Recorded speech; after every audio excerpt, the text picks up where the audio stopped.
Hello everyone, good afternoon to all of you. My name is Brother Carl Angel Caceres, first year interns. Hi everyone, I'm Sister Elaine Joy Timada, first year intern from San Pablo, Laguna. Sa minister child po, talagang expected sa amin na magtalaga ng buhay katulad ng aming parents. Pero para sa akin po, kaya pa ako pumasok ng ay una din sa lahat. Dahil po ito ay sa panawagan ng mahal na Apostle General. At ito rin po ang gusto ng aking magulang. Upang lalo daw po makapagpagamit at makabahagi sa ikilalagaw ng gawain ng Panginoon. Hi everyone, gusto ko lang po sa inyo na magpatotoo bilang interns.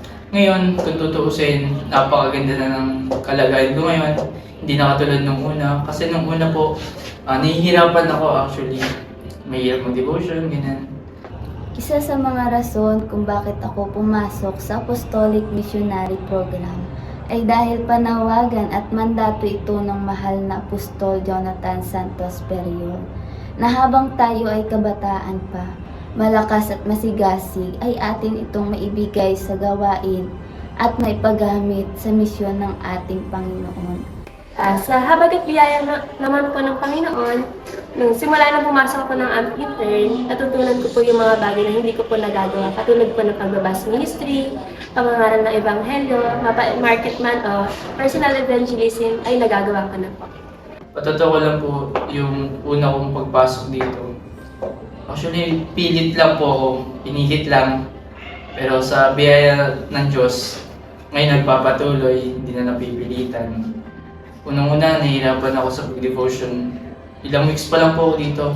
Pero na-miss ako sa mga gawa ng kabataan dito. Kasi once na nagdi-devotion sila, grabe yung mga pag-iyak nila. Totoo yung mga pinapanalangin nila, ganun. At nahubog ako dun. Parang na-inspire ako sa mga kabataan. Bakit sila nagtalaga ng buhay kung pwede naman sila mag-aral? Sa kanilang mga kalagayan ngayon, napakaganda. Maganda silang buhay doon sa labas. Pero iba yung gawa ng Panginoon sa kanila. Tinawag sila sa pamamagitan ng salita, turo. Di ba? Biyaya na lang po at ako'y nakabahagi sa ganitong program sa Apostolic Missionary Program. Isang biyaya po na nakasama ako dito. Nabago rin talaga ako dito nung nagtagal ako, nabago po talaga ako. Patotoo ko lang na hindi, doon sa lokal po namin, hindi po ako nag-testimony doon, hindi po ako masyado nagbabasa ng Bible, hindi rin po ako nagbabas ministry, market, masyado, ganun. Pero ngayon, sa biyaya po ng Panginoon, nakakapag-market na po ako, nakakapag-evangelism na ako, bus, ganun, personal evangelism. Sa katunayan nga po, may napangaralan po ako doon. Biyaya po ng Panginoon. Pero sa tumatagal, mas lalo ko pa pong pinupush yung sarili ko para gumaling. Lalo sa pagbabasa ng Bible, ganun, pag-read. Tapos pag-aaral din, ganun. Kasi sabi nga, once na nakakapakinig ka ng salita ng Panginoon, dito ka lalakas. At sa pag-aaral mo ng mga salita ng Diyos, dito ka lalakas. At dahil dito sa Apostolic Missionary Program, sa biyaya ng Panginoon, dito ko natutunan ang maibahagi ang ebanghelyo o salita ng ating Panginoon.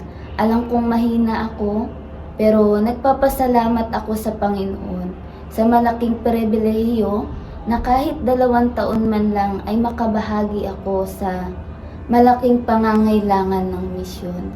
Nagpapasalamat po ako sa Panginoon sapagkat sa ministeryo na natanggap ko mula sa Kanya, na kahit hindi po ako karapat-dapat na maraming kahinaan, tinawag niyo pa rin po ako sa pamamagitan ng Apostolic Missionary Program. Mga ginagawa namin dito sa JobSpec, isang biyaya po na doon ako sa kantin. Sa kantin po ako ngayon, department, sa biyaya po ng Panginoon. Marami pong ginagawa, ngunit doon pa rin yung kagalakan namin sa paggawa. Kahit minsan mahirap, tutusin, wala namang madali sa pag-job spec. Pero biyaya na lang po ng Panginoon. Nagagala kami na gumagawa kami ng walang pabulong.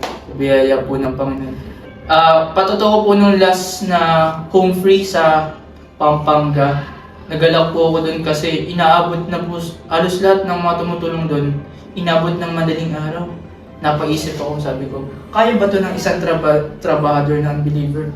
Tutusin hindi po yung kakayanin kasi inabot kami ng umaga doon sa pag-assemble pa lang, tapos yung iba, wala pang tulog. Pero sa biyaya ng Panginoon, nakangiti pa rin silang gumagawa.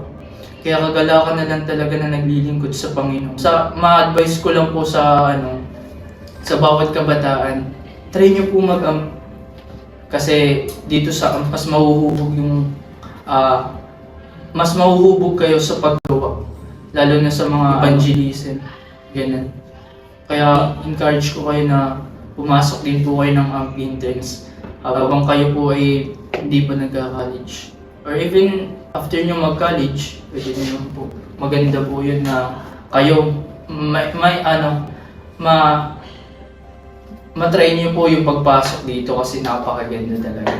Oh. Salamat po sa head pastor namin tsaka sa mga magulang ko na pinush ako dito na pumasok sa interns. At nagpapasalamat rin po ako sa kalakasan at karinuan na binibigay niyo sa akin sa araw-araw, paging sa mga biyaya na aking natatanggap. Ganyan din po sa mga sumusuporta sa akin, kila mama at papa, sa mga kapatiran sa Dako ng San Pablo, at maging sa aking head pastor, Pastor Ruel at Pastor M. Aspiras. Sabi nga po, tunay na kapag nagpapagamit ka talaga ng buhay para sa Panginoon, hindi po siya liko sa kanyang mga pangako na lagi ka nasasamahan at hindi ka na pagkukulangin sa anumang mga bagay. Kaya nga sa mga kabataan sa iglesia, sana makatagad kayo sa panawagan ng mahal na apostol at makapaglaan kayo ng 2 taon para magpagamit sa gawain ng Panginoon. At patuloy na magpapatibay at magpapalago ng ating pananampalataya at paglilingkod. Ang masasabi ko lang po, masayang maglingkod lalo na pag minahal mo ang iyong ministeryo. Purihin po ang ating Panginoon. Kaya para sa mga kabataan, hindi pauli ang lahat, naipagamit ang ating lakas at tumugon sa panawagan ng mahal na Apostol Jonathan na tayo ay makabahagi sa Apostolic Missionary Program.